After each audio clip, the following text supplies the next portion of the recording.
the preservation of and increased access to the 92nd Street Y Humanities Audio Archives is generously funded by the National Endowment for the Humanities. Good evening. I just want to briefly apologize for the delay and explain to you why it is that we are tonight upstairs as opposed to downstairs.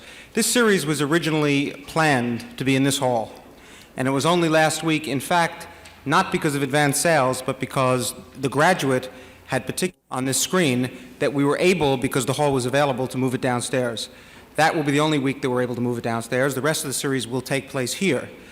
This, I mentioned it last week, is part of a growing commitment on the part of the Y to develop its film programs. When you are involved in this work, you're never certain what the response will be. The response to this and our other film programs has been extraordinary, and we are already very much involved in planning for both the spring, next summer, and the following year. So we hope to have larger spaces available to be able to accommodate people. There are, unfortunately, people downstairs that will not be able to get in this evening. So I want to apologize to you for this delay, explain to you that we're going to be up here for the remainder of this series, and again, turn over the evening to our moderator, Stuart Samuels.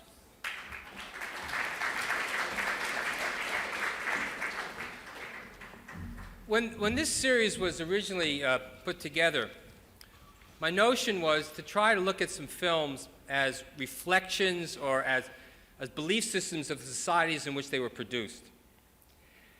And the films were chosen for that purpose. Last week's film, as I saw it, is a film that deals with interrelationships between people. And in the context of the 60s, an attempt to break out of those stereotypes, to break out of that kind of repressive 1950s mentality that you get in a lot of the films of the 1950s, you know, the Sandra Dees and all that kind of stuff. And in the context of the 1960s, you have films that start to deal with issues of purpose, direction, and meaning in life, a sense of alienation, passivity, activism we saw in last week's film.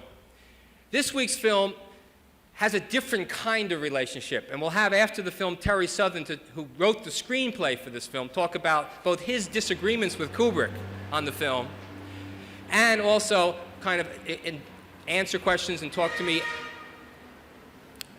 Well, part of the film is about that. Part of Dr. Strangelove is about man's relationship to their environment and to their institutions and to their organizations. It's about humans' relationship to technology, which Kubrick has always dealt with, and in this film brilliantly, in the context of the 60s.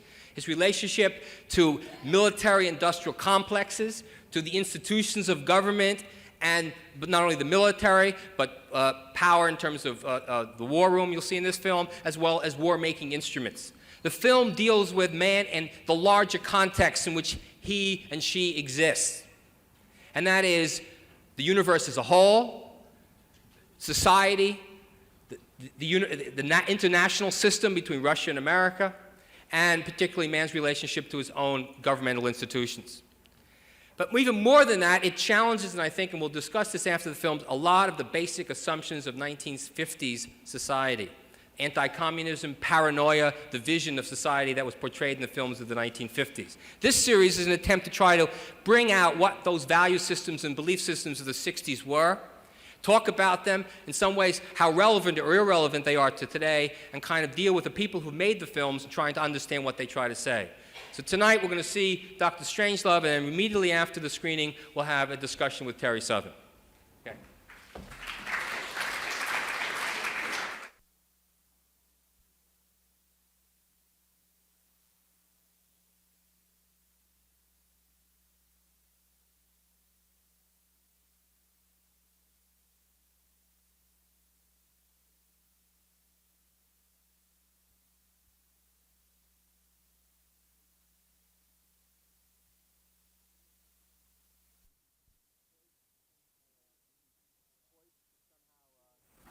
Poison that somehow you can destroy a village in order to save it, and you can destroy an enemy in order to save the world, but at the same time blowing everything up. That this film, which one would have assumed would have destroyed that whole mentality, that if you look at about it in the context of today's world, it seems like it's still alive. Can you comment about the position of that point then, and your feelings about this film in relationship to the present-day world situation?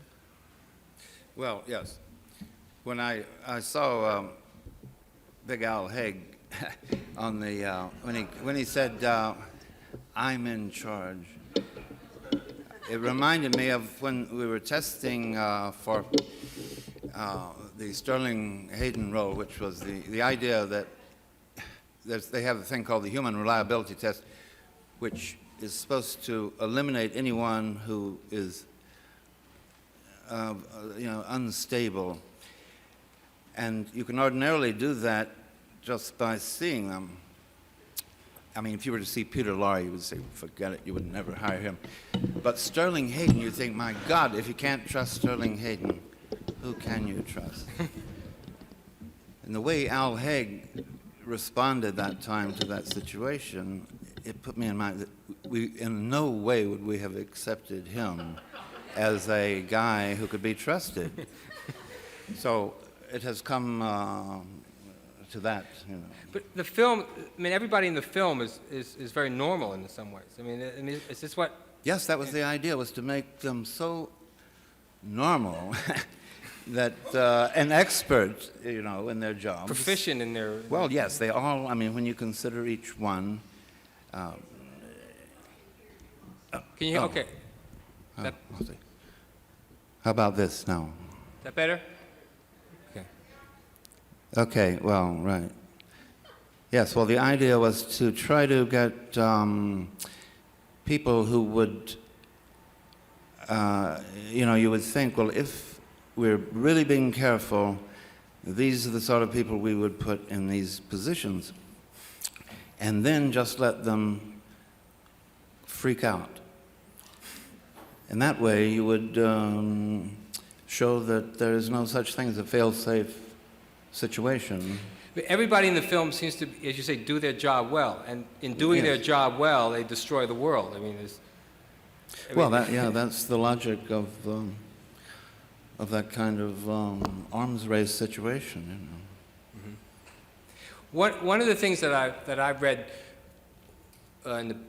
is the fact that there was an alternative ending to this film. There was, yes. What Can did you yes. the ending or a different ending than the one we just saw? Can you enlighten us a little bit about that? Yeah, right. Yes. Well, that was a very funny thing.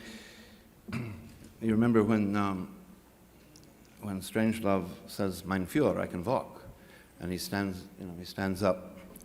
Well, actually, what happens in this other sequence that was shot originally, he says, "Mein Führer, I can walk," and he takes one step and he falls flat on his face. And he's trying to get back into the wheelchair. It's already been established that the floor of the war room is very slick because of the highlights. And so it's quite believable that when he reaches, because now he's doing a balletic movement without any, he's just across trying to get back in the wheelchair, and it scoots away each time. And then, meanwhile, you cut back to the table, and Peter Bull, the Russian ambassador, is leaving again. And he's doing this thing with, and now he's got everything going, the cufflinks and the tie clasp, all cameras, And George C. Scott nails him again, and he says, "Mr. President, we've got him this time. Look at this. This is the real McCoy here." And he's got 4 MPs that have been introduced earlier. And he says, he's got to be placed under arrest, Mr. President. I think you'll agree. And the president says, "Well, I guess you're right, Buck." And so these MPs are going to take him away, take the Russian ambassador away. And George C. Scott says, "Now, boys, this equipment of his, I think these are dummy cameras. I think he's got the real McCoy concealed on his person. So we've got to search him. I want you to search him, and I want you to search him very thoroughly indeed." And he says, "Due to the tininess of his equipment, don't overlook any of the 7 bodily orifices." And so Peter Bull, and then it cuts to Peter Bull, and he does some sort of 1, 2, 3, calculation, and then he reaches out of the frame towards a buffet catering thing that's already been established, a huge thing that they brought in earlier. And he reads it, and then you cut back to George C. Scott's face, a look of apprehension, and then this pie, custard pie, hits the president. George C. Scott ducks, and the custard pie hits the president in the face, American Muffley. And the indignity of it is so immense that he just swoons. And George C. Scott catches him as he falls, and he says, "Gentlemen, our president has been struck down in the prime of his life. I say massive retaliation." And he reaches out of the frame, throws, gets some, and then you cut back, and he misses the Russian ambassador. He's throwing at the Russian ambassador, misses him, hits the other, one of the other Joint Chiefs of Staff, the Navy guy. And the Navy guy says, "Okay, Buck, you've gone too far this time." And he reaches out, throws a pie at Buck, misses, hits the Army guy. So there's this pie fight developing, huge pie fight, representing inter-service rivalry in its most vicious form. So then you cut back to Pete Sellers as Doc Strangelove on the war room floor, trying to get back still trying to get into this wheelchair. And it keeps scooting. And finally, he gets it right up against the end of the war room. And you think, well, he's got it this time because it's actually touching the wall. But it's just a little tiny angle, so when he gets there, it scoots away again. And so he pulls himself up, and he's got his back he's sitting on the floor, and he's got his back on the war floor. And he looks, in his point of view, very long shot, all the way down the war room, of this incredible pie fight going on between all the brass. And he's looking, and as he's looking, his uncontrollable hand goes into his pocket in his coat and comes out with this Luger, and he's pointing at his head. And then he sees it, and he's struggling with it, and he goes, and it nearly gets it, and go, very loud, reverberating through the thing.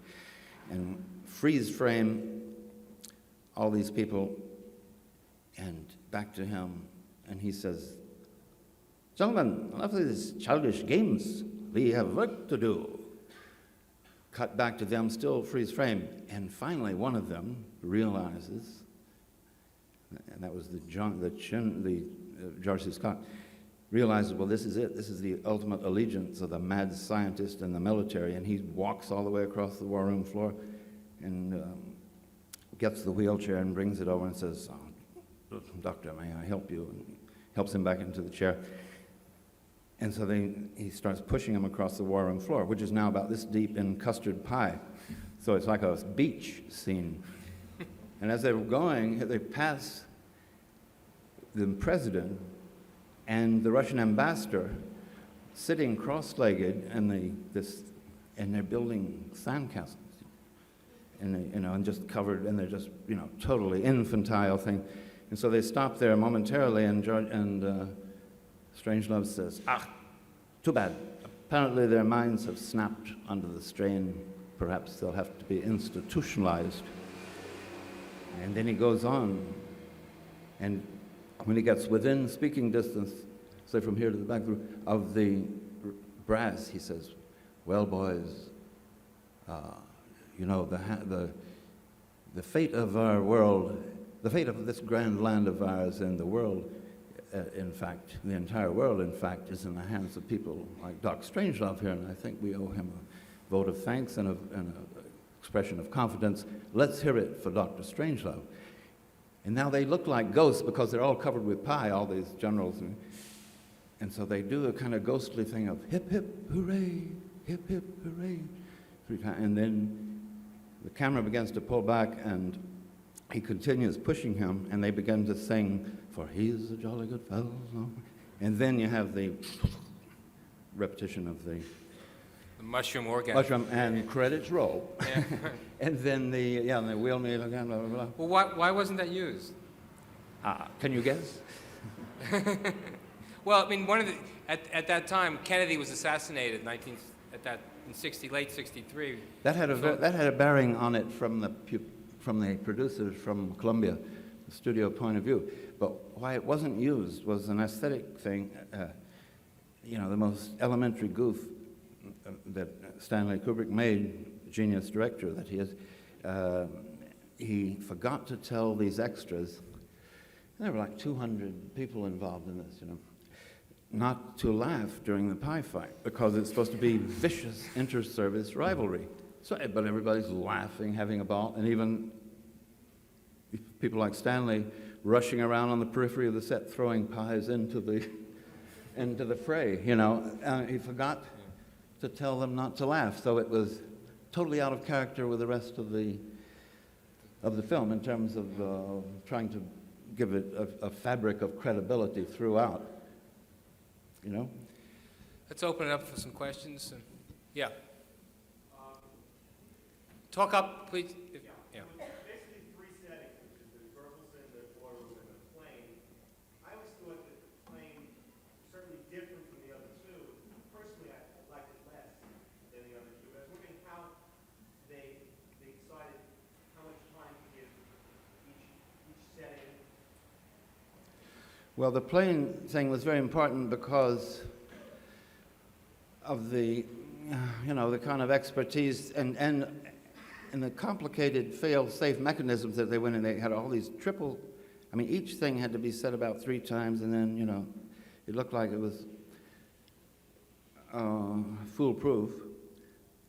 So it had to be, there had to be a lot of that, but there also had to be this kind of suspense thing.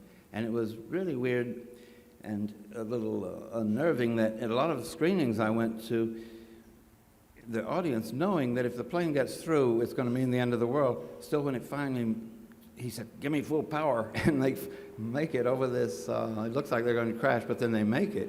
And there's a big sigh of relief by the, oh, they made it, you know. And then they, oh, and they do a double take that they're sorry that they did make it.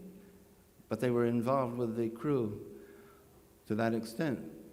So that was I mean, that's the action aspect of the film. You know, you have to have, can't just be some sort of political tract.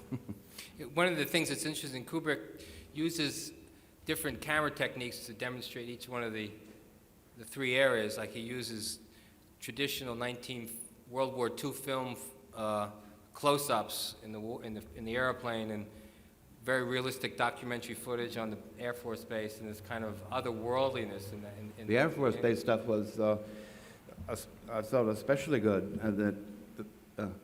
And he went to the trouble of getting old silver nitrate film, very grainy, fast film for its time, but very grainy because of that, and newsreel quality to use, and did a whole handheld thing, you know, and shooting through.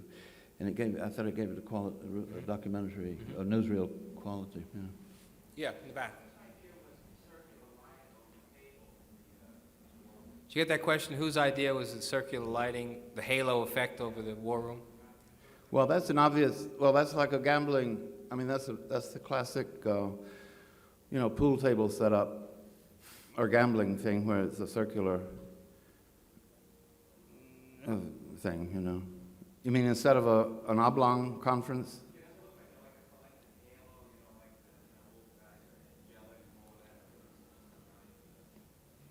Well, I'm delighted it does. I don't think that. I mean, that's one of those things that emerge. You know, if you do everything to the best of your ability, or to the best of, you know, just sort of go full out on it, people will come up with interpretations that are there, you know, simply because it's right, you know, because it's meaning. It has a universality thing of meaning that you couldn't get if you went at it cerebrally. I mean, if you said, "Well, I'm going to have a halo effect," I don't think it would. Yeah. No. Yeah, I have 2 quick questions. The first one is very quick. You love one. Was that Paul Williams who played the small boy? Yeah, that was Paul.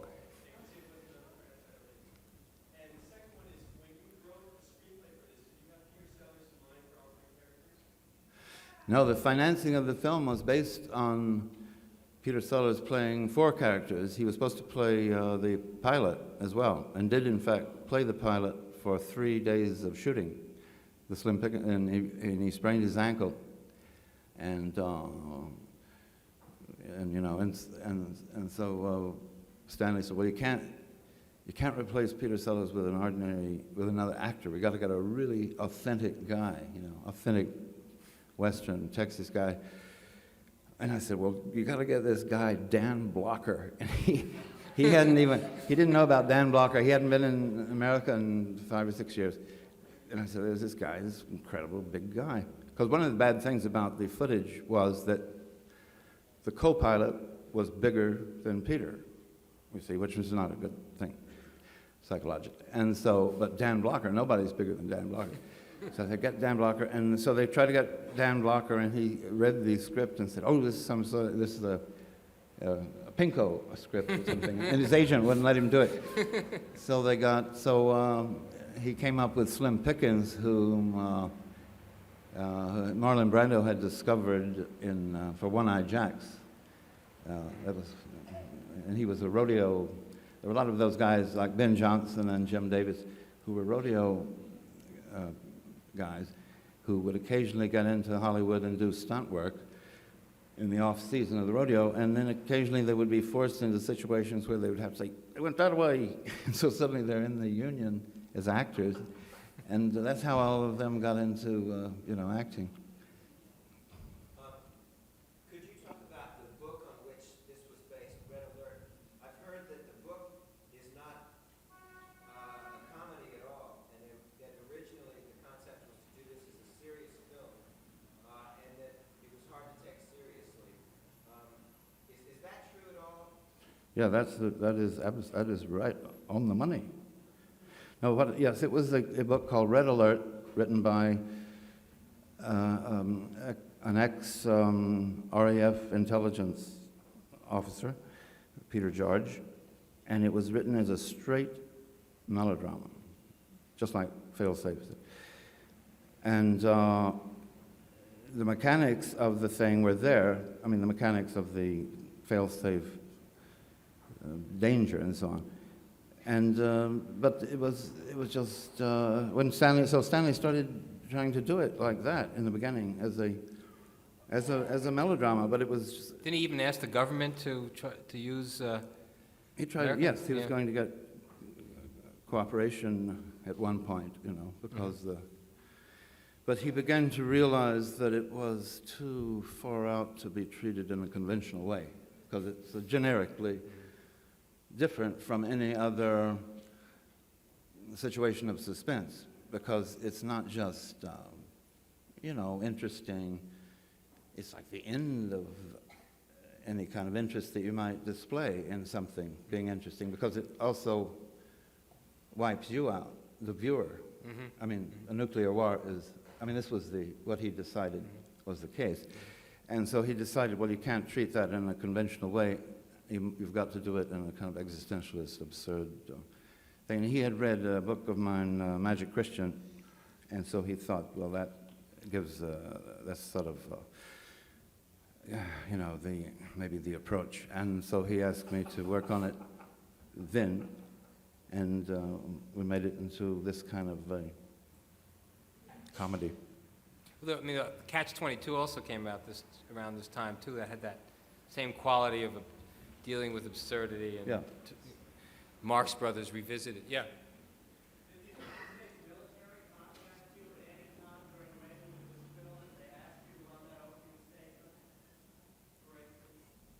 Did everybody get that question about?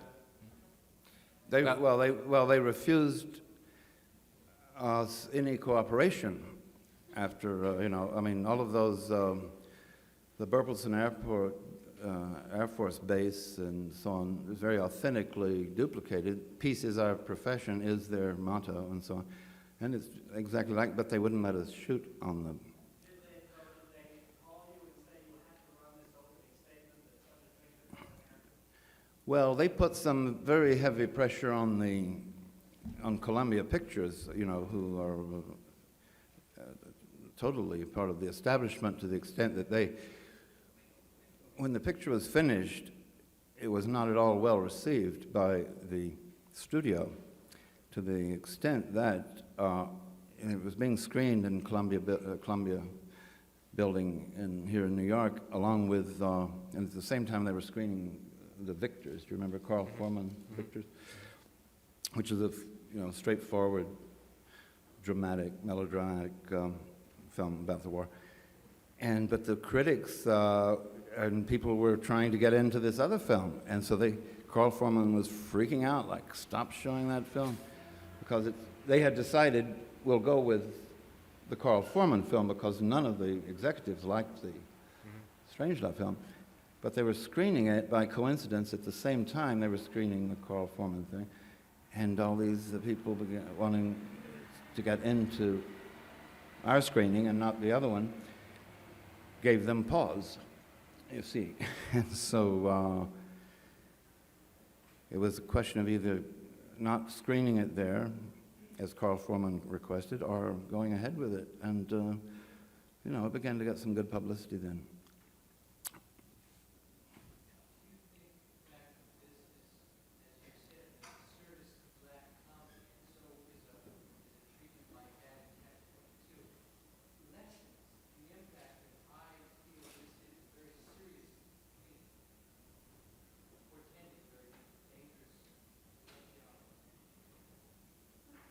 Well, I think it lessens it. No, I hope not. I don't think it does, because I think that when it's treated,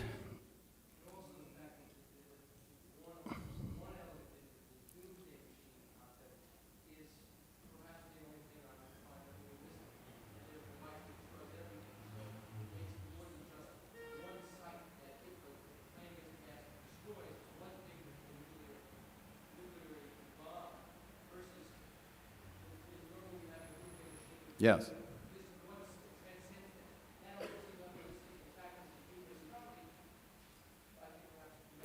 Well, you see, yes, okay. Well, I think it's justified because I think that anything you can do to discourage the notion that a limited nuclear war can be carried out is good. So therefore, the idea of a kind of hokey thing like the doomsday machine simply means, or represents, well, you can't stop it there like George C. Scott said, well, I'm not saying we won't get our hair mussed, 60 million, 80 tops, Well, you see, that's the kind of limited nuclear war theory that, there's no way that could prevail, because you've always got these pockets of where they can press a button and have another one. It would just go. So I think that fallacy or cheat there, poetic license, perhaps, is justified on those humanitarian, or, that kind of consideration. Also, comedy's always been able to have that privilege of making more radical statements than traditional narrative films. Yes, to exaggerate it in order to point up the, catch your attention. Let's have two more questions, yeah.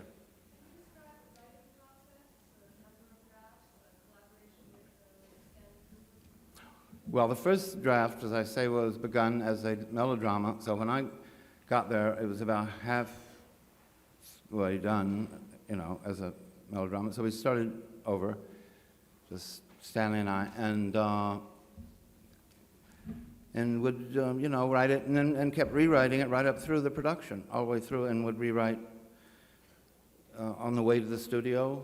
Had a nice long ride back in a limo, about a 2-hour ride to Shepperton Studio from London, and sitting there and rewriting the scene for the day, and it was very good. It was very, good way to work. Last question, yeah. Yeah, wasn't there a scene that Kubrick cut out where Strangelove's mechanical hand starts masturbating? Well, a lot of people think that's still in there. He never cut down to below the waist, but there's a whole thing in there where he's sort of doing something. Well, I always, one of the themes that, obviously in the film about the way our the efficiency of the technology, this conflict between technology and man, is almost embodied in that sequence with Dr. Strangelove's own mechanical hand, Right. destroying his own human body. I mean, the whole film kind of is based on that kind of contradiction of the way in which you take technology to its end result, efficiency, you get destruction. That's the message. Next week, we're going to continue with the series, and we'll have 5 easy pieces with Bob Rafelson. Thank you. Thanks very much, Terry. Thanks for listening.